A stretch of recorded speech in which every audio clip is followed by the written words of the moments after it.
Kemudian aku pindah dan berbaring di atas tempat tidurku. Saat itu aku yakin diriku memang bersih.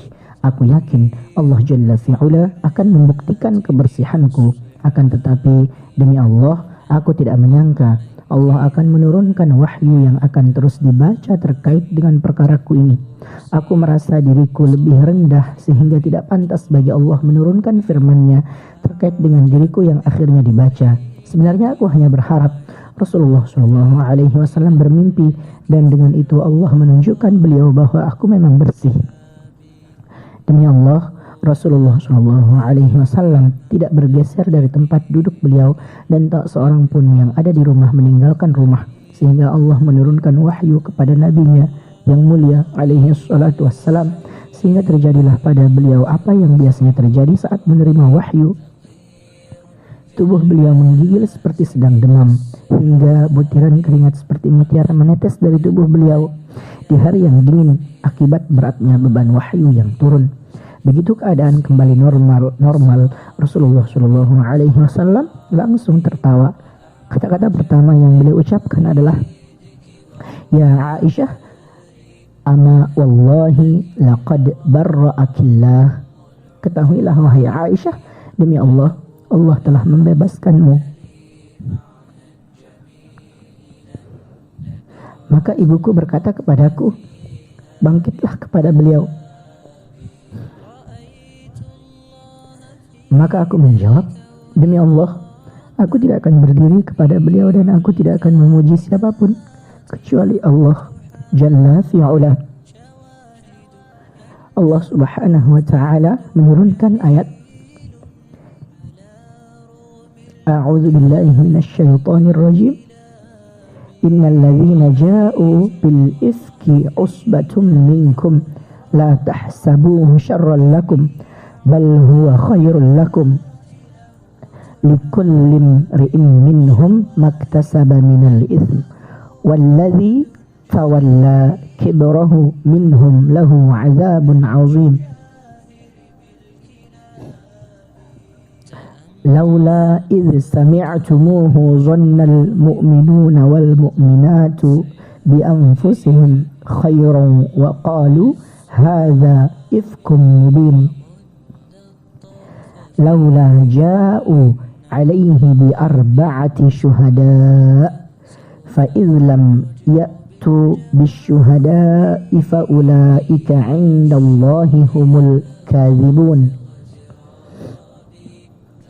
ولولا فضل الله عليكم ورحمته في الدنيا والآخرة لمسكم فيما أفضتم فيه عذاب عظيم إذ تلقونه بألسنتكم وتقولون بأفواهكم ما ليس لكم به علم وتحسبونه هينا وهو عند الله عظيم ولولا إذ سمعتموه قلتم ما يكون لنا أن نتكلم بهذا سبحانك هذا بهتان عظيم يعظكم الله أن تعودوا لمثله أبدا إن كنتم مؤمنين ويبين الله لكم الآيات والله عليم حكيم إن الذين يحبون أن تشيع الفاحشة في الذين آمنوا لهم عذاب أليم في الدنيا والآخرة والله يعلم وأنتم لا تعلمون ولولا فضل الله عليكم ورحمته وأن الله رؤوف رحيم. Sesungguhnya orang-orang yang membawa berita tuduhan bohong itu adalah sekelompok orang dari kalian juga. Janganlah kalian mengira berita bohong itu buruk bagi kalian, bahkan itu baik bagi kalian. Setiap orang dari mereka akan mendapat balasan dari dosa yang diperbuatnya. Dan orang yang mengambil bagian terbesar di antara mereka dari berita bohong itu, dia mendapatkan azab yang besar. Mengapa ketika kalian mendengarnya, orang-orang mukmin dan mukminah tidak berbaik sangka terhadap diri mereka sendiri dan berkata, Ini adalah suatu berita bohong yang nyata. Mengapa mereka yang menuduh itu tidak mendatangkan 4 orang saksi? Maka karena mereka tidak mendatangkan saksi-saksi, maka mereka itu dalam pandangan Allah adalah orang-orang yang berdusta. Dan seandainya bukan karena karunia Allah dan rahmatnya kepada kalian di dunia dan di akhirat, niscaya kalian ditimpa azab yang besar karena kalian membicarakannya, yaitu ketika kalian menerima berita bohong itu dari mulut ke mulut dan kalian mengatakan dengan mulut kalian apa yang tidak kalian ketahui sedikit pun, dan kalian menganggapnya remeh, padahal dalam pandangan Allah itu adalah masalah yang besar.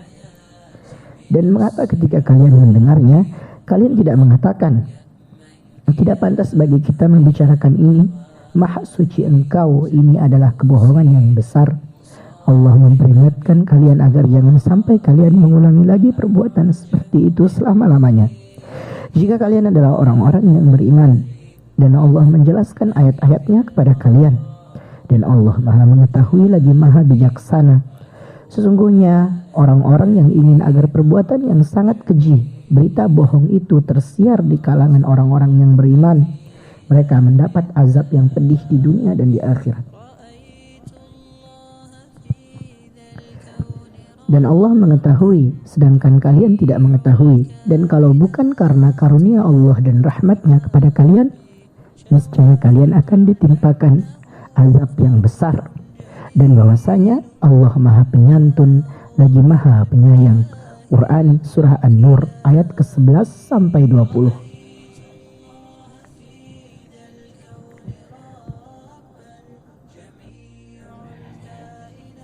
Aisyah radhiyallahu anha berkata, manakala Allah Jalla fi'ula menurunkan ayat-ayat tersebut yang menetapkan kebersihanku, Abu Bakar radhiyallahu anhu yang selama ini membantu Mistah karena kekerabatan dan kemiskinannya berkata, demi Allah, aku tidak akan memberi bantuan apapun kepada Mistah selamanya setelah apa yang dikatakannya terhadap Aisyah radhiyallahu anha.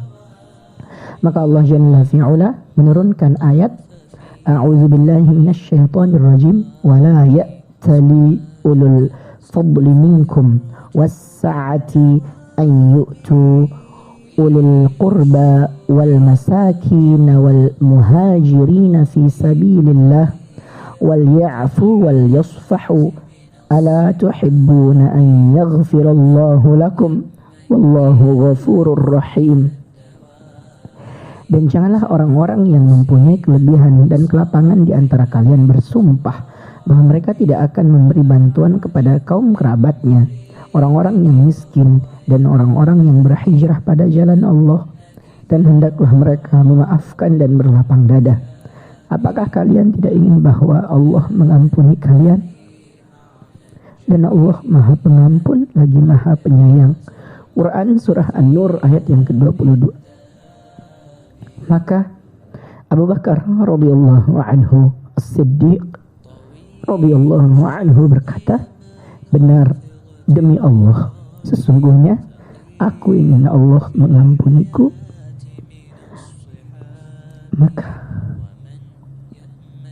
Maka Abu Bakar kembali menafkahi Mistah seperti sedia kala.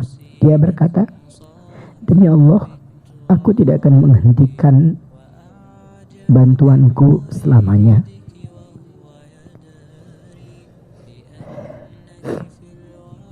Aisyah radhiyallahu anha berkata, Rasulullah sallallahu alaihi wasallam bertanya kepada Zainab binti Jahsh radhiyallahu anhumah tentang diriku. Rasulullah sallallahu alaihi wasallam bertanya kepada Zainab binti Jahsh radhiyallahu anha tentang diriku. Dia menjawab, aku menjaga pendengaran dan penglihatanku. Aku tidak mengetahui kecuali dia, yakni Aisyah radhiyallahu anha adalah orang yang baik.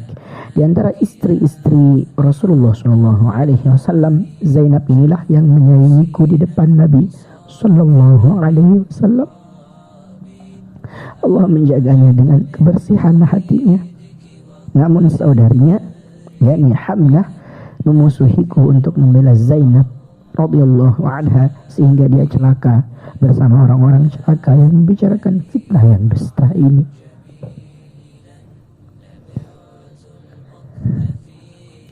Demikianlah Allah Jalla fi'ula memuliakan orang-orang beriman dengan karunia-Nya dan menolak makar orang-orang munafik terhadap mereka.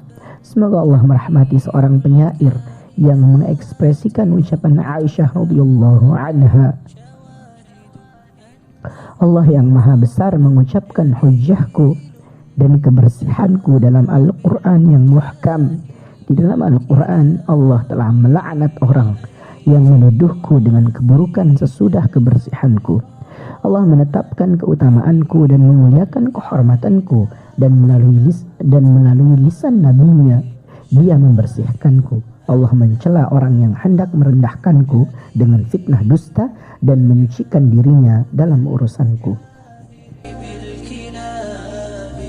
تأمل قدرة الرحمن وانظر سيهديك التأمل للصواب ومد الطرف في كل النواحي سؤالك سوف يرجع بالجواب